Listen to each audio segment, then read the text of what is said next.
अभी मैं सुबह से प्रयास कर रहा था कि विनेश के लिए बोलूं, जब उसको डिस्क्वालीफाई किया गया, विनेश या नहीं, लेकिन ऐसा लगा जैसे हमें चाकू घुसेड़ दिया गया। श्री चंद्रशेखर प्लीज। धन्यवाद सभापति महोदय, आपने मुझे वित्तीय विधेयक पर बोलने का मौका दिया।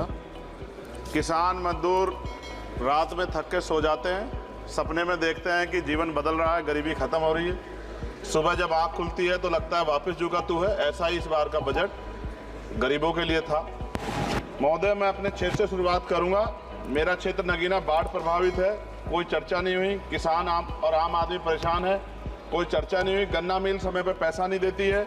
गुलदार ने 30 लोगों की जान एक साल में ली है पिछले, कोई फर्क नहीं पड़ता अमीरों को। उद्योग धंधे लगाने की कोई बात नहीं हुई।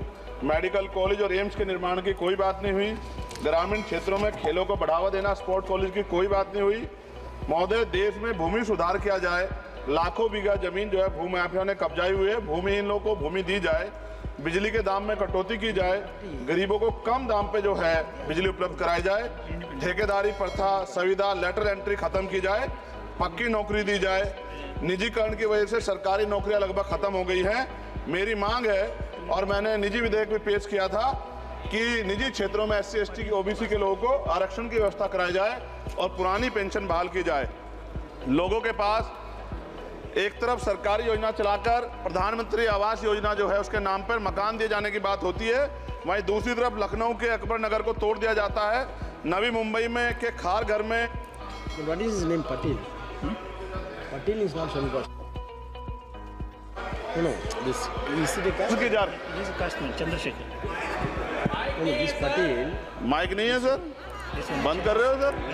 This is independent. आ गया। धन्यवाद। हमारे लोग सर आर्थिक रूप से बड़े कमजोर हैं और 2 अप्रैल 2018 के मुकदमों के लिए कई बार सरकार से बात हुई, वापस नहीं हुई। उनको वापस कराया जाए। भीमा को वकीलों को बहुत पैसे लगते हैं सर। भीमा कोरे गांव में 3000 लोगों पर मुकदमे हुए थे महाराष्ट्र में, वो वापस नहीं हुए। पुणे में दीक्षा भूमि जो हमारा गौरव है, उसका वहाँ पार्किंग बना के उसको अपमानित किया जा रहा है, इसको बंद कराया जाए। पेट्रोल पंप के जो डीलर्स मार्जिन है वो 2017 से नहीं बढ़ा सर, इसका असर ग्राहकों पे पड़ता है। इसका असर जो है पेट्रोल पंप के नेटवर्क सुचारू रूप से चलाने पे पड़ता है। डीजल मार्जिन की बढ़ोतरी ना होने से हजारों कर्मचारी, लाखों कर्मचारी जो वहाँ काम करते हैं, उनके जीवन पर असर पड़ रहा है। सहारा का में 10 करोड़ जमाकर्ता का लाखों करोड़ों रुपए जमा है। कंपनी बंद हो जाने के कारण 10 लाख से ज्यादा एजेंट बेरोजगार हो रहे हैं, नौकरी कहीं है नहीं। भुगतान ना होने के कारण जमाकर्ताओं के द्वारा एजेंट पर जबरदस्ती भुगतान कराने का दबाव बनाया जा रहा है, जिसके कारण 5000 से ज्यादा एजेंटों ने आत्महत्या कर ली है। सभापति महोदय, उत्तर प्रदेश देश का सबसे बड़ा सूबा है, उसको इस बजट में कुछ नहीं मिला और बहुत सारे मेंबर, 80 के लगभग हम मेंबर जो है उत्तर प्रदेश जीत के आए, ना के बराबर मिला। यूपी में 25 करोड़ से ज्यादा आबादी है उत्तर प्रदेश के अंदर, 5 किलो राशन सरकार दे रही है, लेकिन जीवन जीने के लिए काफी नहीं है। और भी बुनियादी सुविधाओं की जरूरत पड़ती है। अगर इज्जत की जिंदगी चाहिए, उसके लिए सरकार के पास कोई उपाय नहीं है। यूपी जब एक बड़ा राज्य है, लेकिन यूपी में भाजपा सरकार की विकास गति बहुत धीमी है। हमारी सरकार से, केंद्र की सरकार से मांग है, हमें यूपी की सरकार की चिंता नहीं है, लेकिन यूपी की जनता की चिंता है। मैं मांग करता हूं कि यूपी को 4 भागों में विभाजित किया जाए।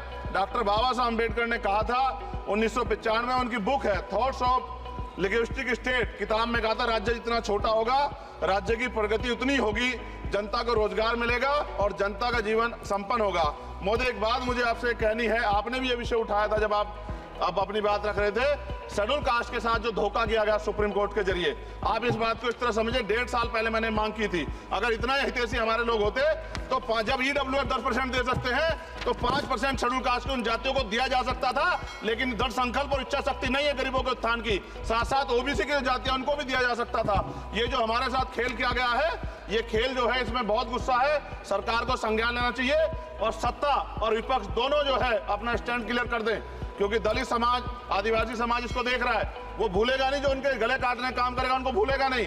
और साथ साथ एक जो मेरी पर्सनल है सर, अभी मैं सुबह से प्रयास कर रहा था कि विनेश के लिए बोलूं, जब उसको डिस्क्वालीफाई किया गया, विनेश या नहीं, लेकिन ऐसा लगा जैसे हमें चाकू घुसेड़ दिया गया। मेरे आज भी याद है, उस प्रोटेस्ट में मैंने रातें काटी हैं और 4-4 गोली खाई मैंने। ये देश की अस्मिता से जुड़ा मामला था, पर हमारी मांग ये थी कि सरकार स्टैंड क्लियर कर दे, तब भी सुनवाई नहीं की गई। जब मंत्री बोलने आए तो हमने उनसे कहा कि हमें कुछ इन्फॉर्मेशन चाहिए, उस पर बात नहीं हुई। सवाल ये है सर, 1 गोल्ड हमारे लिए आ रहा था, और जब ये गोल्ड आता देश गौरवान्वित होता। और क्या व्यवस्था थी सर कि उसका वेट बढ़ गया, पता ही नहीं लगा सिस्टम के लोगों को। क्या बेवकूफ़ी की गई है, ये सोचने का विषय है सर। ये बहुत महत्वपूर्ण देश की बेटी का मामला है। ये हरियाणा की बेटी नहीं है सर, वो एक जात की बेटी नहीं है, वो हमारी बहन है, देश की बेटी है। और आपने क्या किया हरियाणा के साथ? आपने हरियाणा का बजट कम किया, जबकि सबसे ज्यादा मेडल हरियाणा लेके आता है। ये गलत है सर, ये धोखा है।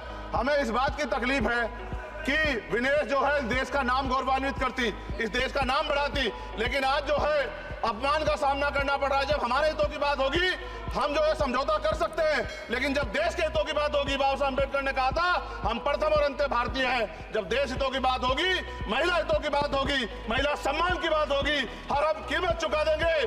सरकार के मंत्री ने क्या कहा कि हमने इतने पैसे दिए, एहसान किया क्या? खैरात दी क्या आपने कोई? खत्म कर रहा हूं सर, खैरात दी क्या आपने कोई? इससे ज्यादा पैसे हम आपको दे देंगे, लेकिन आपको चाहिए था कि इस मामले को संभालते और देश का सम्मान बढ़ाते। आपने लापरवाही बरती, इसका खामियाजा हमें भुगतना पड़ा। मैं आपसे आग्रह करूंगा कि जब वो बेटी देश लौटे सर, जब वो बेटी देश लौटे, रुक जाओ प्लीज वाइंड अप प्लीज। जब वो बेटी देश लौटे, मैं आपसे आग्रह करूंगा कि स्पीकर सर यहाँ बुला के उसका सम्मान करें। हम सब लोग, वो देश की बेटी है सर, देश के लिए गोल्डन गर्ल है वो, गर्ल है वो, उसका सम्मान यहाँ किया जाए सर, हमें चाहते हैं। बहुत बहुत धन्यवाद, आपने बात रखने का मौका दिया। महिला विरोधी चुप रहे। थैंक यू कोई महिला विरोधी नहीं बोलेगा बीच में। श्री विशाल पटेल।